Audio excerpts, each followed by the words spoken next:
Muito bom dia a todos. Inicialmente gostaria de agradecer à comissão organizadora pelo honroso convite.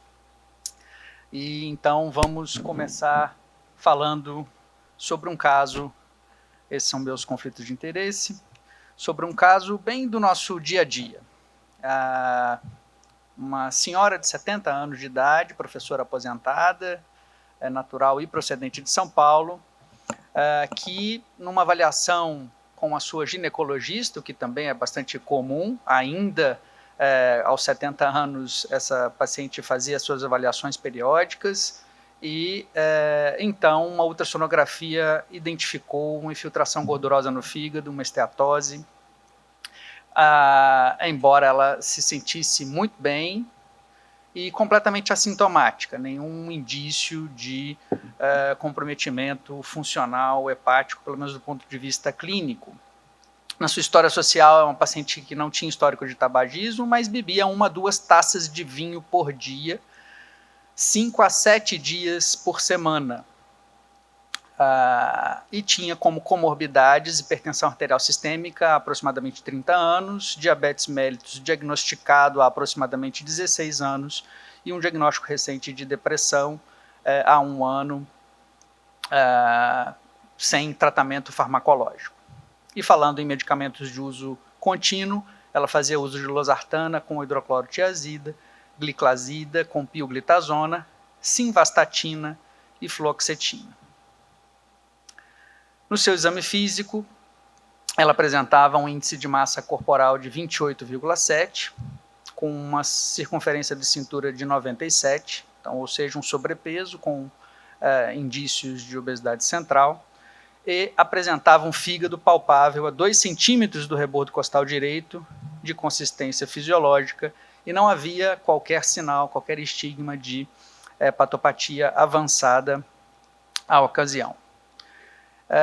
Esses foram os exames laboratoriais realizados em 2 ocasiões, transaminases aí com elevações nos dois momentos entre 2 e 2,5 vezes limite superior da normalidade, uma relação normatizada internacional preservada, né, mostrando e albumina também normal, mostrando então uma função de síntese hepática preservada, assim como mostram também os níveis de bilirrubinas, a contagem de plaquetas 170 a 180 mil, a função renal aí entre 1,3 e 1,4, um nível de glicemia de 102, com uma hemoglobina glicada de 6,3, níveis de HDL entre 40 e 38, triglicérides entre 170 e 185, TSH normal,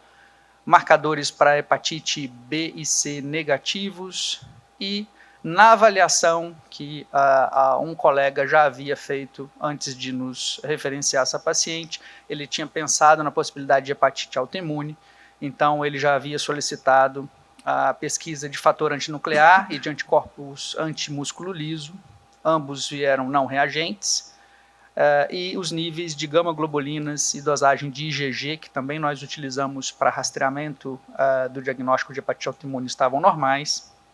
E essa paciente apresentava níveis elevados de ferritina, 650, com uma saturação de transferrina de 45%.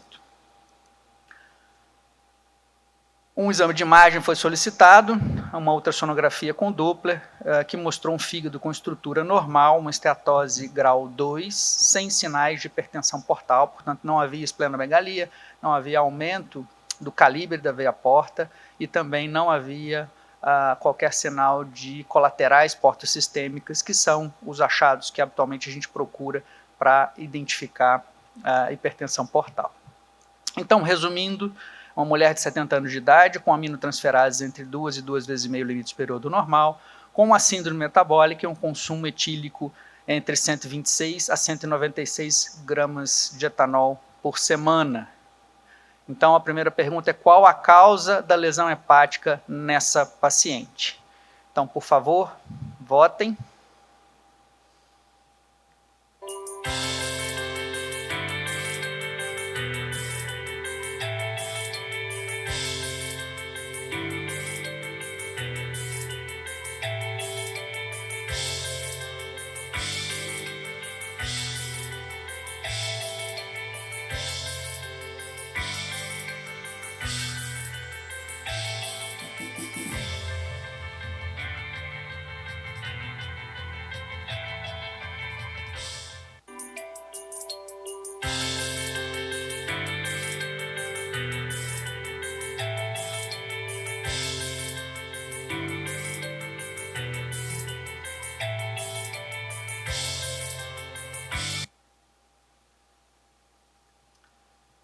Muito bem. Respostas interessantes, né?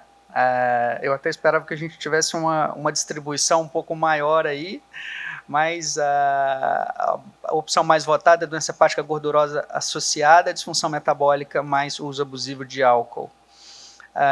Chama a atenção, né, que 22%, quase 23% votaram a favor do diagnóstico de doença hepática gordurosa não alcoólica, mas numa senhorinha que tomava 1 a 2 taças de vinho quase todos os dias na semana. Então esse é um problema com esta nomenclatura, né? E essa situação de esteatose ultrassonográfica, na maioria das vezes, encontrada num paciente com a síndrome metabólica, é uma situação extremamente comum no mundo inteiro, né? Esse é um estudo que mostrou, que estimou uma prevalência mundial em torno de 25%, que seria ainda maior, em torno de 30% no nosso continente. Dados brasileiros nós temos já há algum tempo, né, professor Paris depois vai poder comentar, que possivelmente até subestimam essa prevalência no nosso meio, já que a obesidade se traduz atualmente como um enorme problema de saúde pública, com números crescentes ano a ano. O que se estima é que hoje nós tenhamos no mundo inteiro 115 milhões com esteatose metabólica no mundo inteiro, e com esse aumento crescente da obesidade no mundo inteiro, se estima que em 2030 nós teremos mais de 350 milhões de pessoas com esteatose hepática. Então, obviamente, é um problema de grande importância. No nosso meio, a gente já verifica isso quando a gente vai identificar pacientes com doença hepática avançada, com cirrose descompensada. Esses são números do pronto-socorro do Hospital São Paulo, da Escola Paulista de Medicina, em 2 momentos distintos, e vejam como aumentou a proporção de pacientes com cirrose descompensada associada à esteatose metabólica num intervalo curto de tempo, 2017 para 2021. Né, de 6% a gente mais do que dobrou a frequência dessa etiologia de doença hepática avançada. A esteatose hepática é um fenômeno reconhecido há muito tempo, né? Desde o século XIX a gente já tem os primeiros relatos de associação com a morbimortalidade e a presença de esteatose hepática, até que em 1980 Jürgen Ludwig propôs o nome esteatohepatite não alcoólica, ou em inglês NASH, para descrever o conjunto de achados histológicos muito semelhantes à hepatite alcoólica em indivíduos, predominantemente mulheres, acima de 50, 60 anos de idade, que não tinham uso etílico abusivo. Um pouco mais adiante, em 1986, Scheffner propôs o nome esteatose ou doença hepática gordurosa não alcoólica como um nome que abarcasse todo o espectro de situações que tem em comum a presença de infiltração gordurosa do fígado.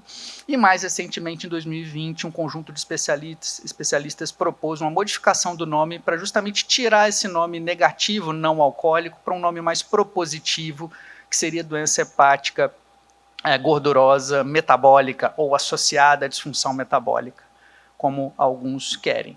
Esse nome provavelmente não é definitivo, os especialistas continuam discutindo outros nomes. Então, como eu disse, esteatose hepática não alcoólica, né, o NAFLD, ou doença hepática gordurosa não alcoólica, foi o nome inicialmente proposto para abarcar todas as condições que têm em comum a presença de uma infiltração gordurosa de pelo menos 5% do tecido hepático. Então, a grande maioria desses indivíduos apresenta apenas esteatose simples ou com um infiltrado inflamatório muito inespecífico. Em torno de 20% apresentam essa forma hepatítica, então com potencial de progressão para doença mais significativa, com fibrose, e eventualmente progressão para cirrose e suas complicações. Felizmente, é a porcentagem menor dos pacientes no total de indivíduos acometidos. Até 2020, a gente fazia diagnóstico de esteatose hepática não alcoólica, o conceito de NAFLD, da seguinte forma: a gente tinha que excluir várias outras situações que poderiam gerar esteatose hepática, como certas drogas, uso abusivo de álcool e outras causas menos comuns, como nutrição parenteral, certas doenças metabólicas ou mesmo infecciosas como hepatite C. Em 2020, com essa última proposição de mudança de nomenclatura, o diagnóstico passou a ser, então, propositivo, ou positivo, como alguns chamam. Então, um indivíduo que tem sobrepeso ou obesidade ou diabetes mellitus do tipo 2 e tem esteatose na sua ultrassonografia, automaticamente pode ser identificado como um portador de doença hepática gordurosa metabólica ou associada à disfunção metabólica. Quem não tem nem sobrepeso e nem diabetes, se tiver pelo menos 2 fatores de risco metabólicos, como circunferência da cintura aumentada, hipertensão, hipertrigliceridemia, HDL baixo, glicemia alterada, ou índice ROMA acima de 2,5, ou uma proteína C reativa acima de 2, 2 desses critérios, e esteatose numa ultrassonografia, também pode ser identificado como um portador de doença hepática gordurosa metabólica. A nossa paciente tinha basicamente tudo isso, né? Tinha sobrepeso, tinha diabetes e vários, se não todos, os critérios de síndrome metabólica. Então, claramente, essa nossa paciente apresentava critérios de doença hepática gordurosa metabólica. E a adoção dessa nova nomenclatura, embora ainda questionada por muitos, em vários estudos tem se mostrado muito mais eficaz e acurada no sentido de identificar pacientes com este agravo. Então, esse é um estudo publicado neste ano, um estudo holandês, com uma grande casuística, mais de 5.000 indivíduos, que mostrou que se identificou, usando critérios novos de MAFLD, 5,9% a mais de casos de indivíduos acometidos com a doença. E mais do que isso, nesse mesmo estudo, só para encurtar a história, não estou aqui mostrando no slide os dados brutos, mas também se identificou uma maior proporção de indivíduos com fibrose hepática significativa. E um outro estudo, não este aqui holandês, também mostrou que a adoção dessa nova nomenclatura conseguia identificar com mais precisão e de forma mais sensível aqueles indivíduos com maior risco de mortalidade, tanto global quanto associada à mortalidade cardiovascular. Isso é muito claro e esperado porque justamente no conceito novo de MAFLD é embutido um conjunto de fatores de risco cardiovascular significativos. Então, seria esperado que a adoção desse novo conceito identificasse mais pacientes com um potencial de prejuízo na sua sobrevida. Então, queria algum comentário dos diletos colegas e da plateia?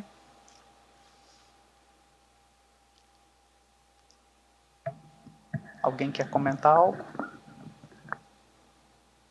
A grande dificuldade, eu acho que vocês viram bem, é como chamar uma doença hepática gordurosa não alcoólica em alguém que bebe, né? Então, é o conceito indo contra a realidade dos fatos, né? E esse foi um dos muitos motivos que levou até a proposição dessa nova nomenclatura. Professor Parisi. Betinho, eu acho que um dado importante que a gente tem que lembrar, há 40 anos atrás, nós médicos, quando recebíamos um paciente com esteatose, ele dizia, olha, isso aí não é nada, fiquem tranquilos, isso aí é bobagem.